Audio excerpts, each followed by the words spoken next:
अब बात करते हैं सामाजिक न्याय की। जिसकी जितनी संख्या भारी उसकी इतनी हिस्सेदारी।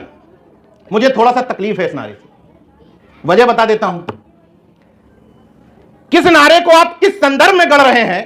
जिस समय यह नारा दिया गया था, जिन लोगों ने दिया था, वैसे ही बाबा साहब ने संविधान के लिए कहा कि इंप्लीमेंट करने वाले लोग क्या है, उस पर डिपेंड करेगा कि जिसकी जितनी संख्या भारी उसकी उतनी हिस्सेदारी। सामाजिक न्याय से क्लब हो रहा है या नहीं? दरअसल हुआ यह कि सामाजिक परिवर्तन और राजनीतिक परिवर्तन को लोगों ने क्लब कर दिया। सामाजिक परिवर्तन अलग विषय है, राजनीतिक परिवर्तन अलग विषय है। जब राजनीतिक परिवर्तन वाले लोग संख्या भारी की बात करते हैं तो उनके लिए होता है इस विधानसभा में किस जाति के लोग ज्यादा हैं, कौन सी जाति के कॉम्बिनेशन से व्यक्ति को टिकट दिया जाएगा, वो जीत जाएगा।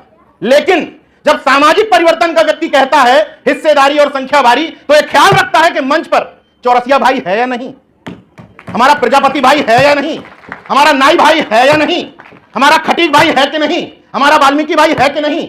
और क्यों ख्याल रखने की जरूरत है?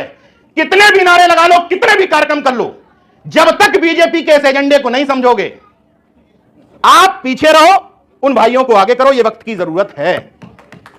नीरज पटेल को कार्यक्रम में बुला लिया, भाई वक्ता ठीक ठाक हूं, बोल लेता हूं, लेकिन ऐसी जाति से आता हूं जिस जाति की संख्या भी ठीक ठाक है।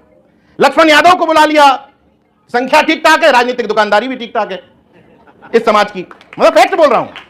लेकिन यह वक्त की जरूरत है कि हमें पीछे रखो, प्रजापति को खोजो जो अच्छा वक्ता हो, जो अपने समाज को जाकर के समझाए कि हमारे साथ क्या नाइंसाफी हो रही है।